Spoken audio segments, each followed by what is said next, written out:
तारीख का दिन बहुत नजदीक है, क्या महसूस हो रहा है दिल में? पहले दिन का पहला भाषण आपको याद होगा, लाखों की भीड़, जहां पर आपने कहा था सौगंध राम की खाते हैं हम, मंदिर वहीं बनाएंगे।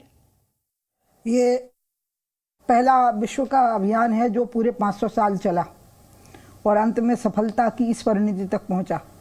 दूसरी विशेषता इसकी ये रही कि इसमें जिस प्रकार से शुरू में संघर्ष और विचारधारा का संघर्ष पैदा करने की कोशिश की गई, धीरे धीरे वो सब चीज़ें समाप्त होती गई। सुप्रीम कोर्ट का ऑर्डर लोगों ने शांति से सुना, शिलान्यास शांति से हुआ और अब प्राण प्रतिष्ठा शांति से होने जा रही है। इसलिए हमारे लिए तो बहुत परम तृप्ति का विषय है, आनंद का विषय है। ये सफलता, इसको बताने के लिए बहुत छोटा शब्द है। सफलता से इसकी व्याख्या नहीं हो सकती, संतुष्टि से, आत्मसंतुष्टि से ही इसकी व्याख्या हो सकती है।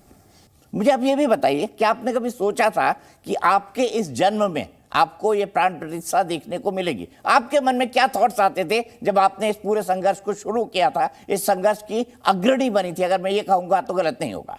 इस आंदोलन के साथ तो भावनात्मक रूप से जब मैं 12 साल की थी, अयोध्या में प्रवचन करने गई थी, रामचंद्र दास परमहंस जी ने वो स्थान मुझे दिखाया था, तब से मैं जुड़ गई थी, क्योंकि वहाँ ताला लगा हुआ था, अंदर रामलला की पूजा हो रही थी, लेकिन हम लोग दर्शन करने नहीं जा सकते थे। लेकिन पूरी तरह से सक्रियता के साथ इसमें जुड़ा हुआ 1985 से जब ये अभियान चला, आगे बढ़ो, जोर से बोलो, जन्मभूमि का ताला खोलो।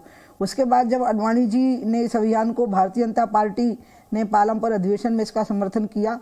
पहले बाबरी मस्जिद एक्शन कमेटी बनी और उसमें राजनीतिक तौर पर बाबरी मस्जिद के पक्ष में बोलने वाले लोग आ गए, जबकि वो बाबरी मस्जिद थी नहीं, एक विवादास्पद ढांचा था। तब पालमपुर के अधिवेशन में बीजेपी का प्रस्ताव पारित हुआ और इसके बाद में धीरे धीरे ये आंदोलन जिस प्रकार से आगे बढ़ता गया और इसमें जो स्थितियां बनती गई, उसमें एक समय ऐसा आ गया था जब लगता था कि कोई समाधान निकल आएगा। जब विश्वनाथ प्रताप सिंह की हमारे समर्थन से सरकार थी, उत्तर प्रदेश में मुलायम सिंह की हमारे समर्थन से सरकार थी, बिहार में लालू की हमारे समर्थन से सरकार थी, और जब आडवाणी जी रथ यात्रा लेकर के निकले हैं सोमनाथ से, उस समय पर आडवाणी जी की रथ यात्रा के आर्किटेक्ट स्वयं मोदी जी ही थे और प्रमोद महाजन जी उनके रथ पे सारथी थे, लेकिन आर्किटेक्ट तो मोदी जी थे।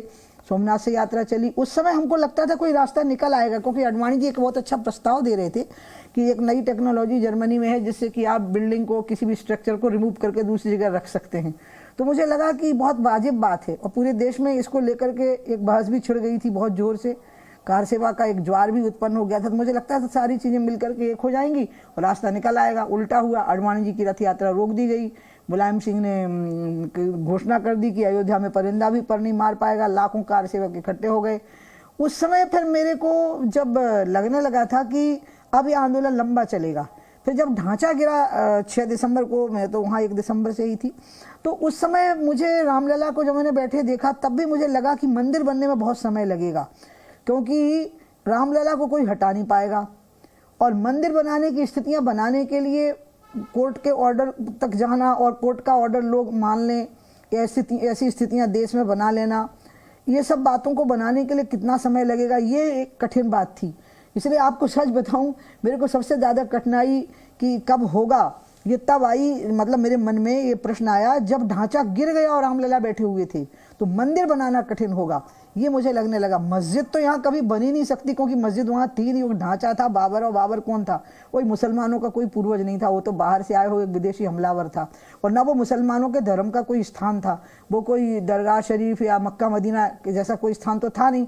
तो मुसलमानों के लिए कोई पीर पैगंबर से जुड़ा हुआ स्थान नहीं था, कोई धार्मिक महत्व का स्थान, जबकि हिंदुओं के लिए था। लेकिन फिर भी मुझे लगता था कि रामलला तो यहाँ बैठे रहेंगे, इनको कोई नहीं हटा पाएगा।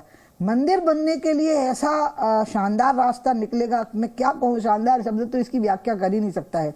इतनी राष्ट्रीय एकात्मता के साथ ये रास्ता निकलेगा, ये तो सचमुच में कहीं अंतरात्मा में रहा होगा, विचार पे तो नहीं था। ये इच्छा रही होगी लेकिन विचार में नहीं था। हाँ, और मैंने सुना 2 दिन पहले बड़े भावुक हो गए थे।